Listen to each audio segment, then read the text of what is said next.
Yo, welcome back to 10th Man on the Bench podcast. I'm your host, Willis Love, and I got some special guests in the building. We got a good one today. So, guys, introduce yourselves, man. What's going on, team? Dave here, Coney Island, Brooklyn. Let's go. Hey Dave, what up, man? I'm happy to see you. I feel like we back at the Avengers. So what's up, everybody? I'm Devorin. God bless you, and let's get into the show. Rome, what's up? What's going on? What's going on, y'all? It's your boy 3 a.m. I'm white t-shirting it today, man. Got pop my collar, you know what I'm saying? But 10th Man on the bench, we ready. Hey, that's what's up. It's good to see everybody. Welcome to the show. I'm excited. We got a good one today. So we just had Thanksgiving over the weekend. So how was your guys' holidays? Everybody family good? Like what was the vibe? What was you guys doing? What was going on? What's up? Dave, you the special guest. You go first, man. Dave, you the man. Hey, I work every holiday because I like to get the extra PTO day so I can take 4 days off in the winter. So yeah, I worked that day. And, Get that paper. We celebrated kind of celebrated Thanksgiving on Wednesday, so that was pretty good. So yeah, good time, good day. That's what's up.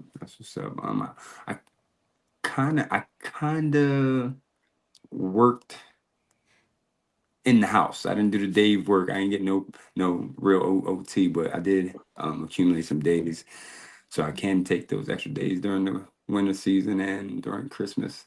But Thanksgiving was good. I spent it with the family. The next day, everybody ended up coming over. Like my dad came, my brothers came, so that was actually good. And like the food was banging. My wife threw down. Like, I still got plates for you guys, so you can come through if you need to. But you got a day left because I'm about to crush it. Yo. The holiday season for me this year was a blessing in disguise. Moved into a new house. Woo! Congratulations. That's what's up. Appreciate That's what's that. up. And the crazy thing is, to be thankful for it, the wildest thing is moved in on Thanksgiving Day. Right. So moved into a house on Thanksgiving Day. Was still able to eat 3 plates. Big boy got to eat. But I had a good time. All right. Well, that's what's up. Well, I know you guys ate a lot of food, and we're gonna play a little fun little segment. It's called "Take It Off or Keep It On." Let's go. All right, guys. So I'm going to name a couple of things that belong on a Thanksgiving plate. You guys either going to say take it off or keep it on. You guys ready? Let's do it. Yeah, let's go. All right. Oven roasted turkey. Keep it on. Keep it on. Yeah, that's a staple, right? Mm-hmm. Ham. Keep it on. No, pass that, bro. Take it off. Absolutely. Take it off? All right. Okay. Absolutely not. Mac and cheese. Keep it on. Keep it on. Keep it on. That stays there. That's a staple. Fried fish. Absolutely not. Keep it on. Don't go. Keep it. Keep it on. I got a That's separate like a plate. side plate. That's a separate plate. Yeah. Keep it on. Or the smaller plate to the side. All right. Yeah, like the salad plate. Yeah. All right. Candy yams. Keep it on 10. Keep it on everybody's plate. I'm speaking for everybody. I'm speaking for everybody. Keep it on everybody. All right. Fried chicken. Keep it on. I gotta take it off. My plate already healthy, and I'm trying to get back to dunking. Take that off. All right. Collard greens. Keep it on. You gotta keep that on. String beans. Keep that on too. That's a side dish, man. Yeah, I'm gonna take that off. Potato salad. Take it off my plate. Nah, take that off. Keep it on. It don't need to be there. It don't need to be there. Too much going on already. It's Thanksgiving. Keep it on. That collard green juice mixed with the potato salad, you're going to earth yourself. Not healthy. All right. Okay. Banana pudding. Keep it on. On the same plate? No. Oh, yeah. General banana pudding. Keep it on. Yeah, that stays. Cheesecake. Nah, I'm good on that.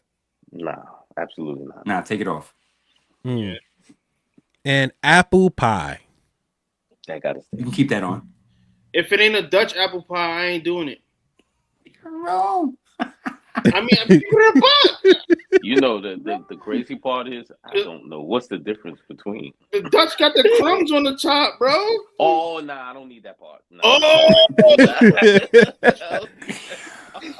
listen, gang, and you ain't even saying nothing about sweet potato pie. I'm This is to it. Yo, yeah. Hey, it was a list. I found it online. Look, I'm just the host. Gotta They, revamp that game. you know, we're gonna let's move jump the on. host for not putting it on there. Right. Jump the host.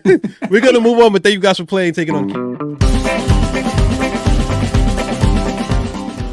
All right, let's get to some interesting topics. So, funny enough, I was just chatting with Dave about the Knicks, and it's funny because on this rundown, the Orlando Magic were 12-1 in their last 13 games.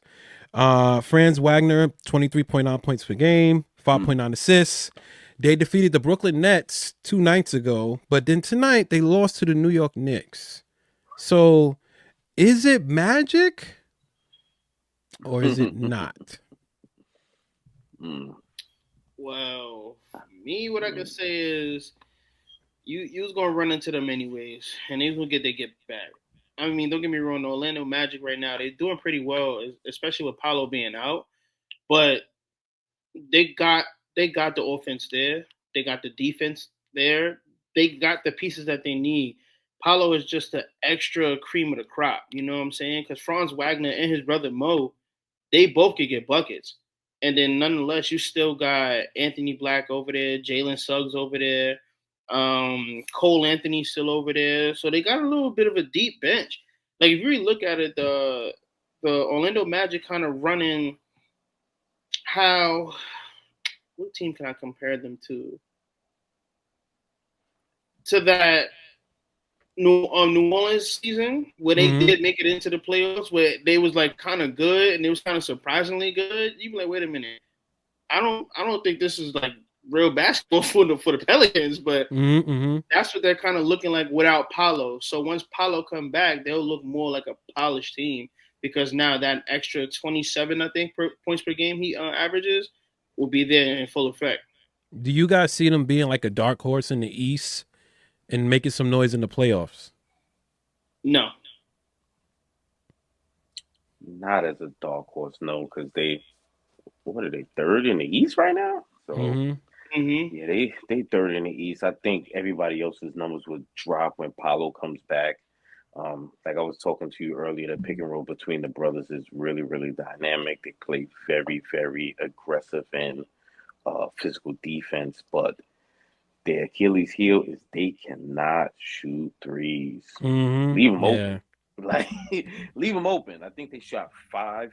They made 5 threes tonight, if I'm not mistaken, and they shot like 22. Bananas, crazy work.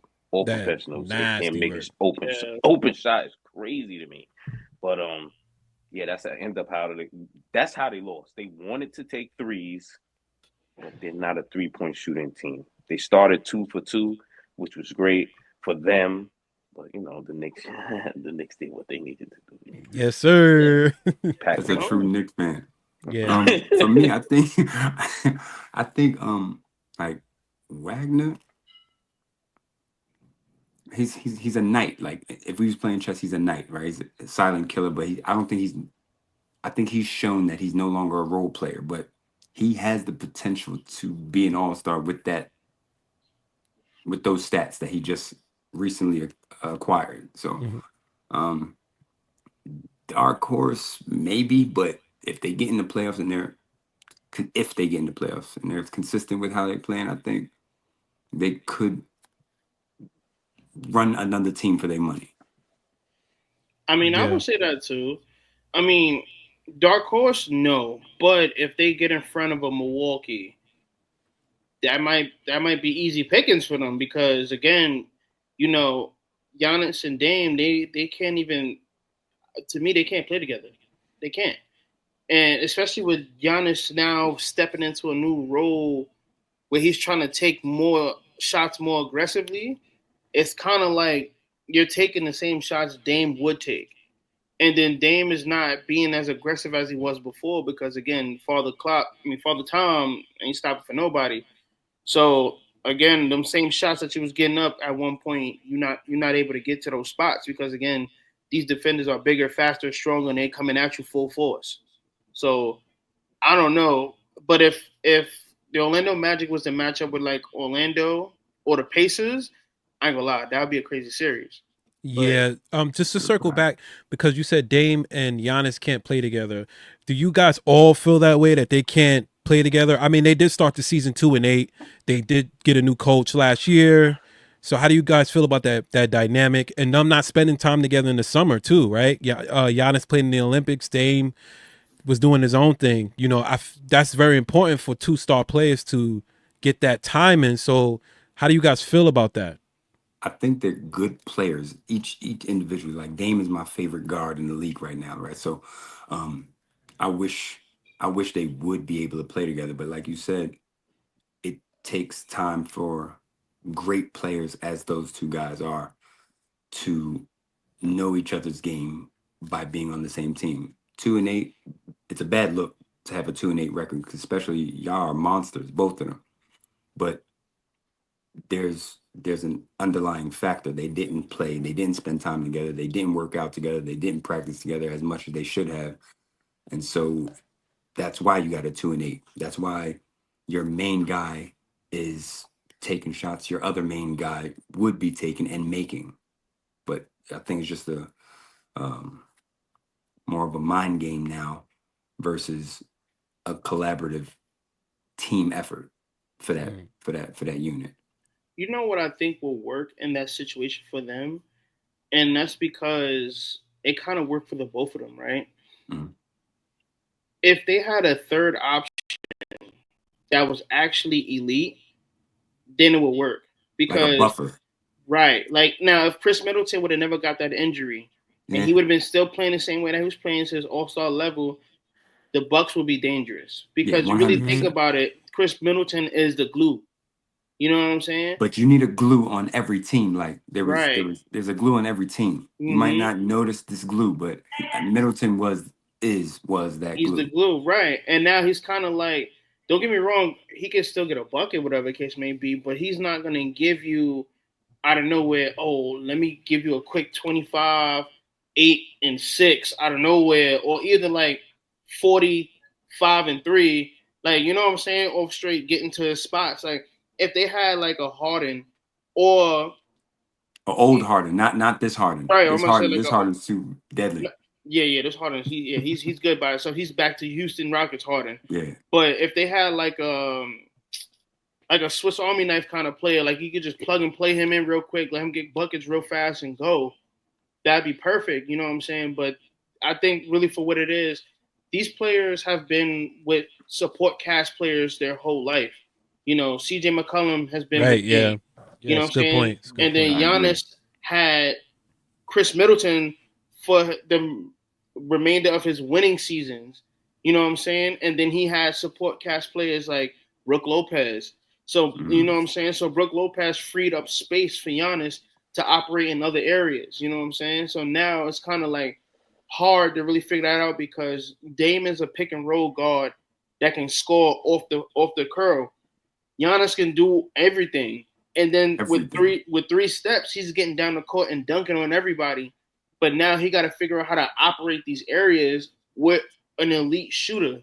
An elite shooter, penetrator, like Giannis, triple doubles out the wazoo. Yeah. But look at Dame. I don't think there's too many guards in the league that's stopping him, let alone like them as a unit. But circling back, we need them to spend more time together. Like at the end of the day, 100%. And if I think honestly too, just to say, I think the best pairing for for Dame, is if he went to like Sacramento. Because think about it, he got Debo, right? They would trade him for De'Aaron Fox, right? Whatever the case may be, if that's the situation. But you gotta think about it like this: if Dame had Debo and Sabonis, he'd be straight. Yeah, because remember, you plugging him into a team that already has a dominant guard. They locked right.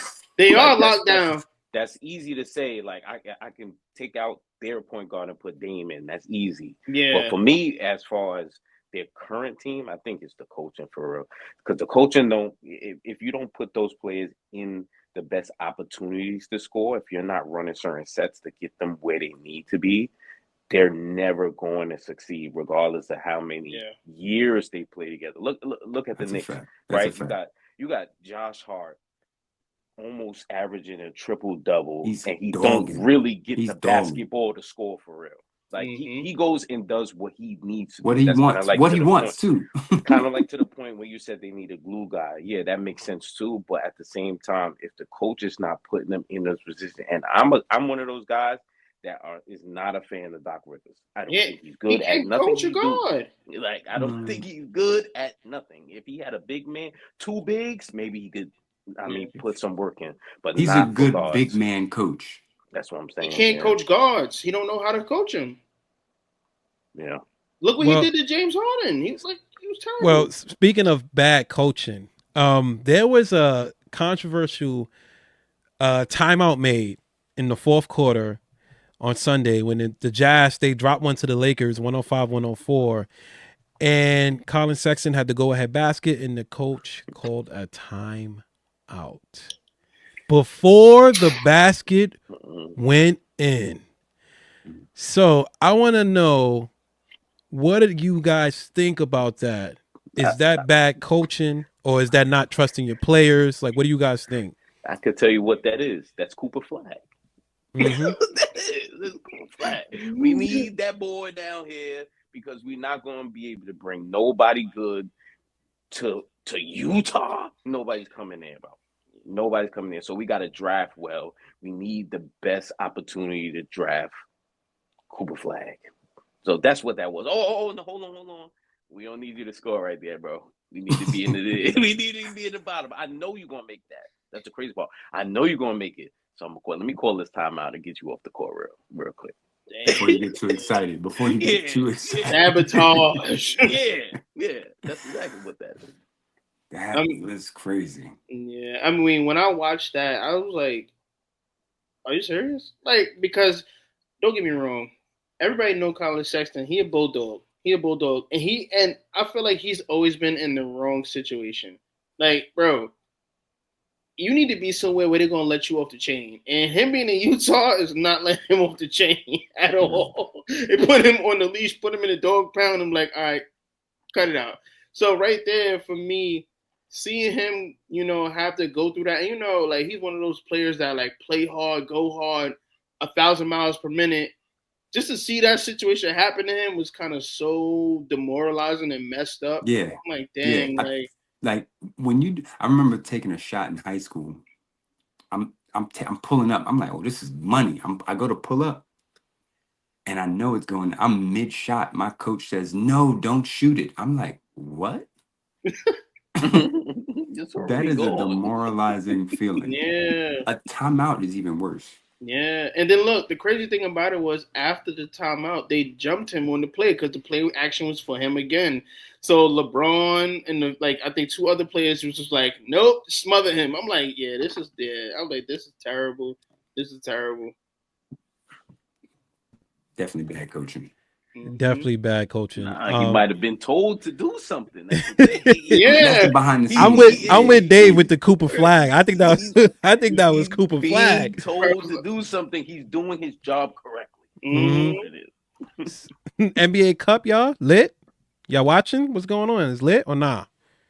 I ain't got too much time to be watching NBA Cup, but I mean, from what I do see from the playbacks, I ain't gonna lie, it's fire. I mean, my team got eliminated, but it is what it is. And the champs got eliminated too. Mm-hmm. Yeah, Boston is out. They will not be participating. I hate everything that comes out of Boston, so I'm glad they're not playing in that. Yeah, and then look at how it's set up right now. The Knicks will be playing Atlanta. I love Atlanta very much. Everyone who knows me knows that. But you got to take that L real quick. You got to take that L. Jalen Brunson said, "Hey, he's trying to get this money for the kids that on the minimum contracts and on the two-way deals."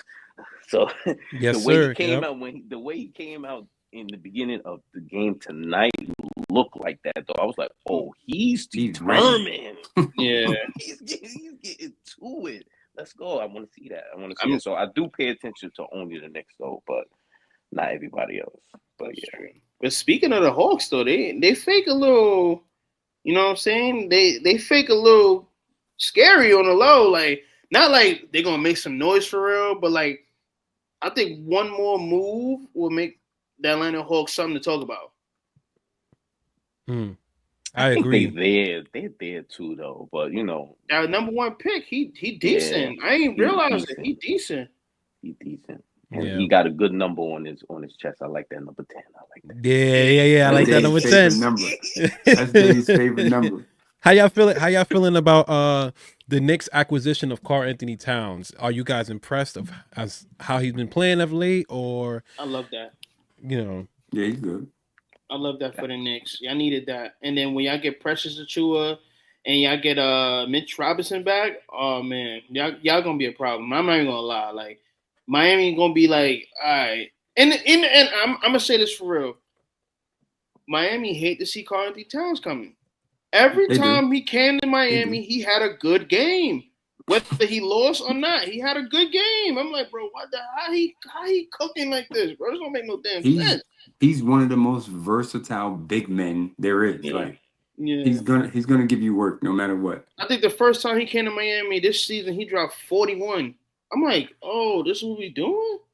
41 so and 12. Do you guys think a healthy Knicks can make the NBA Finals? Healthy, fully rostered, ready to play. You think they can make the NBA Finals? Yeah. As a Knicks fan, I'm gonna say that even if they weren't healthy. But look, last year was looking all right for them, unhealthy.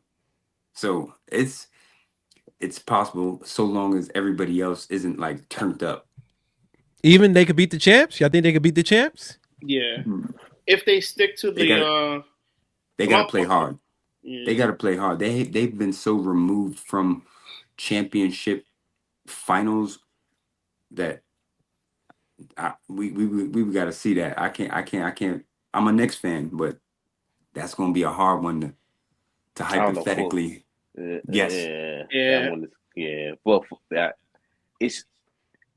Can you match Boston's productivity with the 3 ball? Like, are you able to match that and play enough defense where they're missing and not just completely knocking down threes like they're layups? I mean, if you can stay in the range or have a lead going into the 4th, then you got a fighting chance. But if you're going to let them go off, especially when they're at home, the first quarter, they got like 15 threes up already, and they made like 8 of them. That's crazy work. You're going to lose every time. You in the dream. Like, don't let them get hot. And like these are elite players. If you let them get hot early, you dead at the end of the game. You dead. I think also too with the Knicks themselves, if they can learn once again, like, to play like real solidified defense, right? Especially with Cat. Like, if Cat buy in defense more, then yeah, there'll be even more of a problem. But also too, what I was really thinking was, if they can adopt that bubble championship mentality that the Lakers have, because you really think about it, their roster is kind of built like that from a big man standpoint, right? Yeah, Anthony Davis, you had Dwight Howard, and you had JaVale McGee. Now, this situation, they got Karl Anthony Towns, Precious Achiuwa, and Mitchell Robinson. Now, how they beat Denver was they beat up Jokic. Now, if they could keep their bigs healthy to save Karl Anthony Towns just for offense only, then they could be a problem. You know what I'm saying? And then you make sure, like Dave said, if OG is making his shots, you're good. Because remember, DiVincenzo was a spark plug for the Knicks. So OG took them shots now. He got to take those shots. Josh Hart, he got to take his shots now. Jalen Brunson, he's going to make and take his shots now. Mikal Bridges, he got to take them shots now. And he's been balling now too recently too. So, you know, a lot of other players like McBride, he got to make shots now. Who else? He has been at a high clip.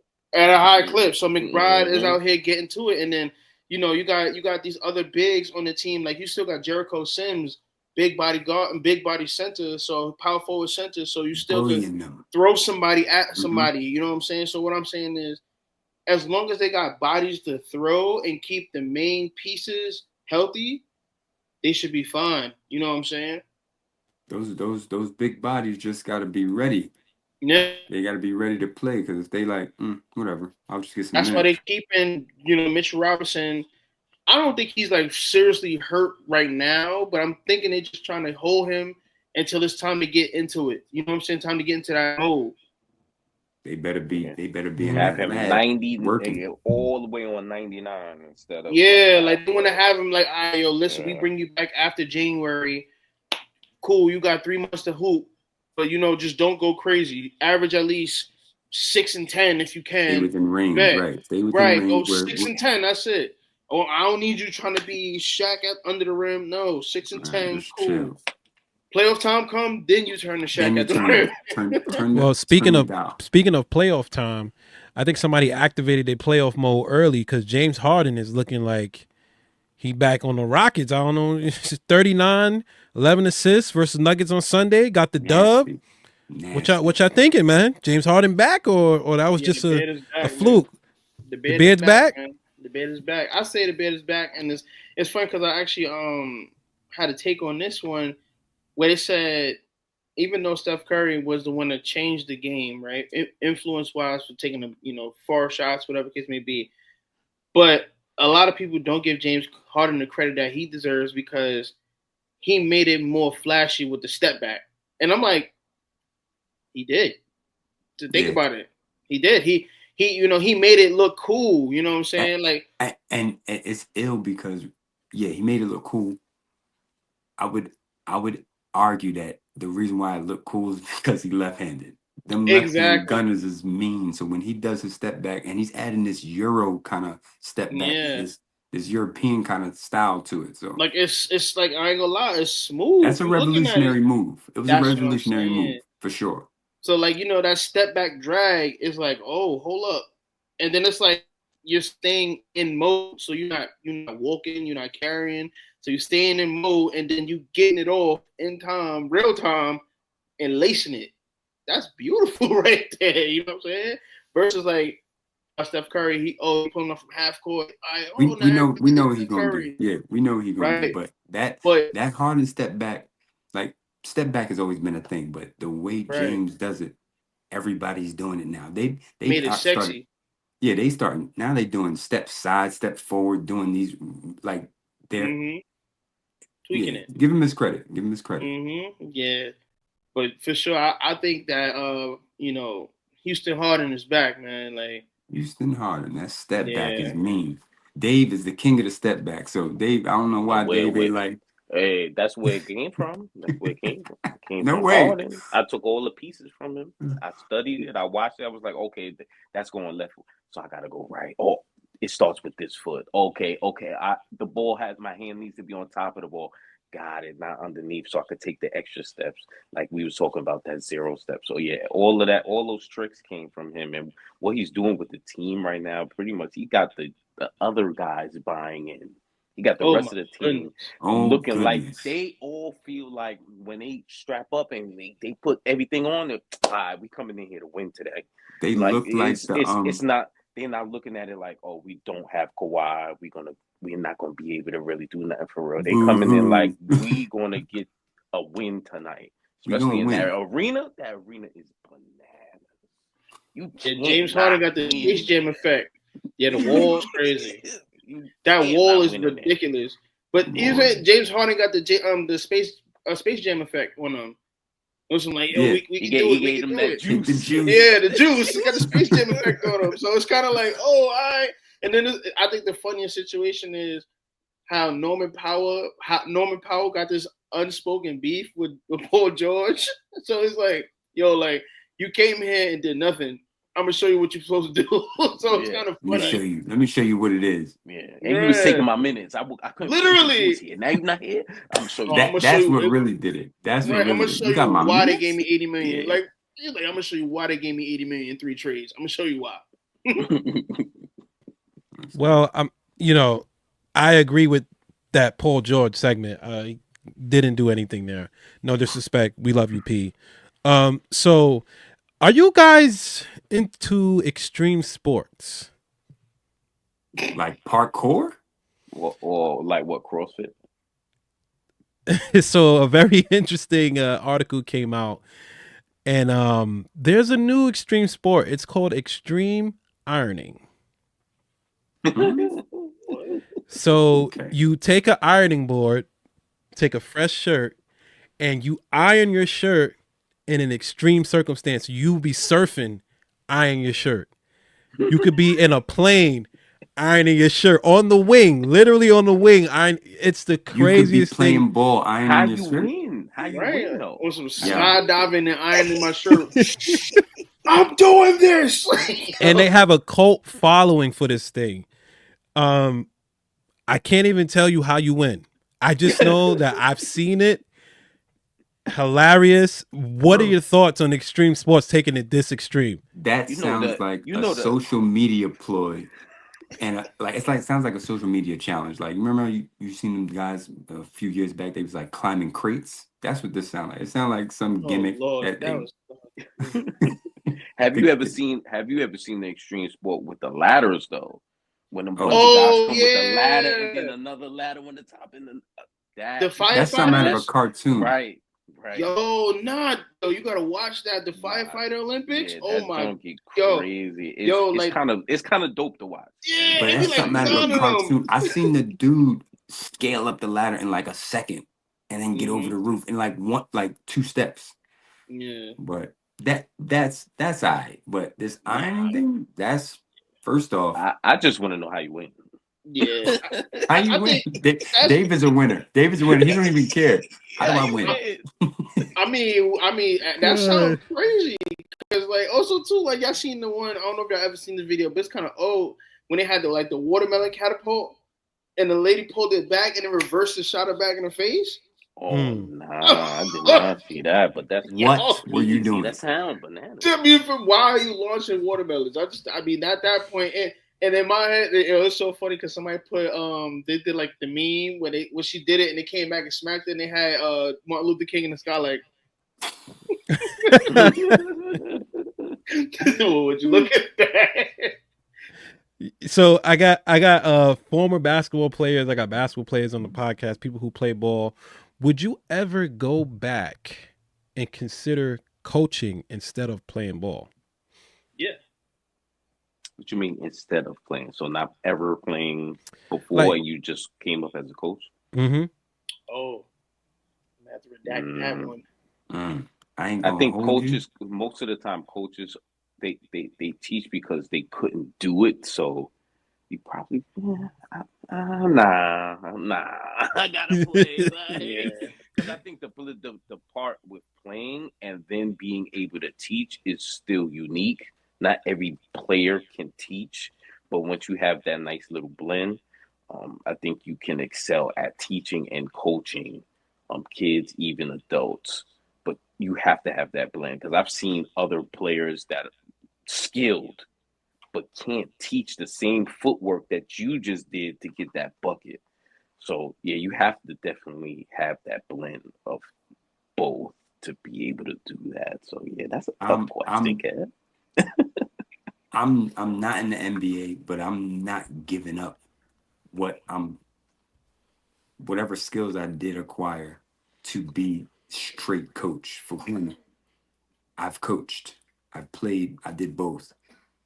The reason why I was able to coach as well as I did was because I had like in-game experience. So I know what it feels like. I know the smell of the ball. I know the court awareness, that IQ that you develop, I think that comes from simply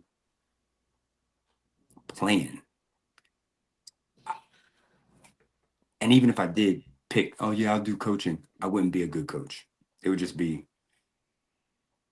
I see the game and I'm just telling you, I'll be a book smart guy kind of a coach. So not for me. I wouldn't take that option up. Yeah, for me, I would probably be a shooting coach more than a regular head coach I because understand it now. I would just like, you know, that's funny. But I would go more of that route because I know how to get to my spots and I would know how to get to your spots for you. You know, um, so much of coaching a whole team, I would say I can do that, and because I have done it before, but it's kind of like still it's like not my cup of tea. You know what I'm saying? Because at the same time, it's like I'm still gonna bowl until my ankles say no. You know what I'm saying? So like I might just be like, you know what, throw my shirt off and put a jersey on while you out there just so I can help you. You know what I'm saying? So yeah, for me, it's more so like I probably keep going until I can't. But then like if I did have to choose, I'd be a shooting coach first. So if you could go back in time and change any part of your game, what would you change? Height. Dunking. The ability to dunk, I'm taking that. I'm taking that. Height. Like no, real. Like I know it's like, hey, because you're unable to do it, that's why you're picking it. Nah, you can't. You could teach shooting. You could teach dribbling. You can even pay for height, bro. They be breaking their knees now, and you know. But dunking, if I had that Kev hops, like yo, you play football. No, I play ball. I could dunk. No, you can't. Show me. Doing that naturally, give me that. Yeah, I say versatility. Being able to basically do anything at like any position, you know what I'm saying? Like whether it's score, guard, or just be like super versatile when I was younger. Because when I was younger, I just wanted to just try to score. Now I'm kind of versatile about it. But now back now would want like be more of a versatile player and really be more in depth to what somebody had to say about my game versus just going out there and running around my head cut off. So yeah, I would say being more versatile. So for me, outside of height, it would definitely be the ability to have the internet earlier in life. Like these kids don't understand. Yeah, these kids do not understand how blessed they are to be able to say, "Oh, just like we was talking about Harden. Oh, he puts this step back. How does he put his foot in his hand to be able to take those steps back? Right. So now I can fast forward, rewind, fast forward, rewind. I couldn't do that. I had to go get a VHS tape of and one mixtape if I wanted to see some type of ball handle. Bananas work. Any type I want to learn, it has to be on the court with randoms that you can't really learn from.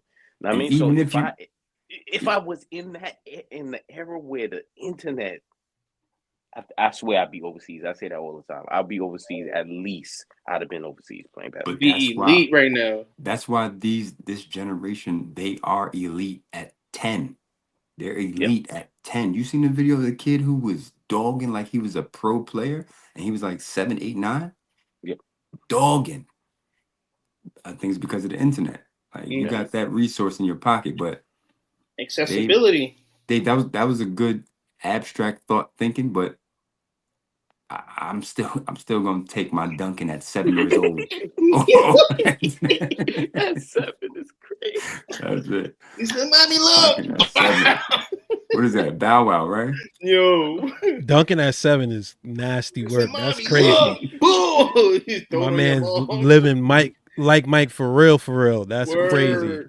All right, fellas. Well, we still got some time left. We're gonna get to the next segment, which is one of my favorites. We're gonna play Stardom or Bench 'em. It's my favorite segment. Let's get it. All right, guys, you know how the game go. We're going to play Stardom or Bench 'em. So I'm going to list off some topics. You guys are either going to say Stardom or Bench 'em. Bench 'em being trash, Stardom being good. Are you guys ready? Sure. All right, let's get it. Jordan or Kobe? Stardom or Bench 'em? Kobe. I'm starting Jordan. I'm starting Jordan. Starting Kobe. Prime LeBron or Prime Melo? Stardom or Bench 'em? Prime Melo. Start. I'm starting both of them. I ain't gonna hold you. Prime Steve Francis or right now Damian Lillard? Prime Steve Francis. Francis. Start him. Prime Vince Carter or prime AI? Start him or bench him? Prime Carter. Start him. I'm gonna go prime Carter. Yeah, I'm gonna go prime AI. Okay. Prime T-Mac or KD? T-Mac. I'm T-Mac. KD. Start him. I got a T-Mac jersey in the closet right now. Nah, I love T-Mac, but over KD, start KD. T-Mac. Trae Young or LaMelo Ball? Start him or bench him? They the same guy. I was about to say, like, one is just taller. LaMelo, start him.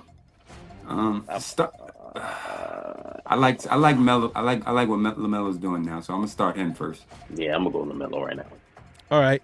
And last but not least, prime D Wade or D Book right now? Start him or bench him? Prime D Wade. Prime D Wade, 100%. I'm gonna go Book. I need Book. Yeah. All right. Thank you guys for playing Start 'em or Bench 'em. It's one of my favorite games. And that's it for tonight on the pod. Thank you, Dave, Dev, Rome. We out of here. See y'all guys on the next one. We out.